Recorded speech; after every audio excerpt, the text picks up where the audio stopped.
Hello guys, আসসালামু আলাইকুম। Welcome to my another ভিডিওতে। আশা করি আপনারা সবাই ভালো আছেন। আমিও আলহামদুলিল্লাহ ভালো আছি। তো আজকে বড় ভাই ফোন দিয়েছে বড় ভাইয়ের বাড়ির সামনে যাওয়ার জন্য, তাই হাঁটতে হাঁটতে চলে যাচ্ছি। যেহেতু আমার আর বড় ভাইয়ের বাড়ি কাছাকাছি, তাই হেঁটে হেঁটে যাচ্ছি, গাড়িতে উঠি নাই। তো যাচ্ছি, চলে গেলাম বড় ভাইয়ের বাড়ির সামনে। বড় ভাই দেখতেছি আমার জন্য অপেক্ষা করতেছে।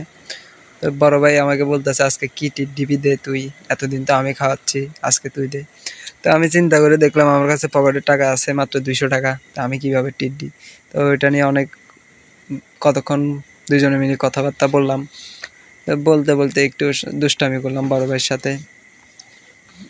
বড় ভাই আমার চুল দেখে বলে ক্রাশ খাই গেছে। আমার চুলটা বলে অনেক সুন্দর দেখায়, ওই কারণে। দেখ, আমি বললাম, আর আপনার পাম মারার দরকার নাই, টিট আমি দিব না। আপনি যদি পারেন দেন, আমার কাছে টাকা নাই, 200 টাকা আছে, এগুলো পকেট খরচ লাগবে আমার। তো যাক, অবশেষে বড় ভাই রাজি হলো। তারপরে বড় ভাইয়ের সাথে একটু দুষ্টামি করলাম। করার শেষে অবশেষে বড় ভাই বলল, চল তাহলে টিট দি। গাড়িতে উঠে চলে আসলাম। উঠে যাইতেছি, যে যেতে যাইতেছি আমার ফেভারিট নাস্তাটা করার জন্য। যেহেতু এখন বিকাল টাইম, নাস্তা করার টাইম, ওই টাইমে যেহেতু টিট দিবে, তাহলে তো নাস্তা করতে হবে। এখানে তো আর ভারী কিছু খাওয়া যাবে না।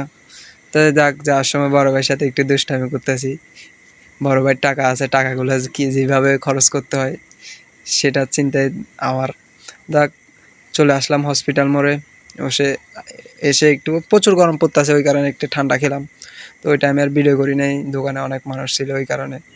দেখ, হসপিটাল মোড়ে আসলাম। যারা ফেনীতে আছেন হসপিটাল মোড় চিনবেন। তো এই হসপিটাল মোড়ে এসে তারপরে উঠে গেলাম রেলগেট যাওয়ার গাড়িতে। আজকে ওয়েদারটা অনেক ভালো, গরম, একটু গরম পড়লেও মানে ওয়েদারটা একটু ভালো ছিল। তো দেখ, চিএমজিতে উঠে চলে যাচ্ছি।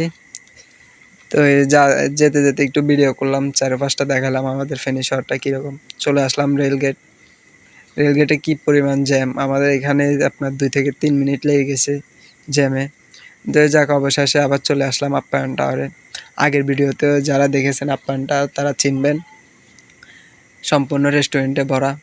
যে যাক, আপ্যায়ন টাওয়ারটা আপনারা দেখেন, এদিকে আমি আমার কাজ করি। তো হাঁটতে হাঁটতে আবার চলে গেলাম লিফটের সামনে। ওই দিনের মতো আজকেও লিফটের সামনে কতক্ষণ বসে দাঁড়াইছিলাম।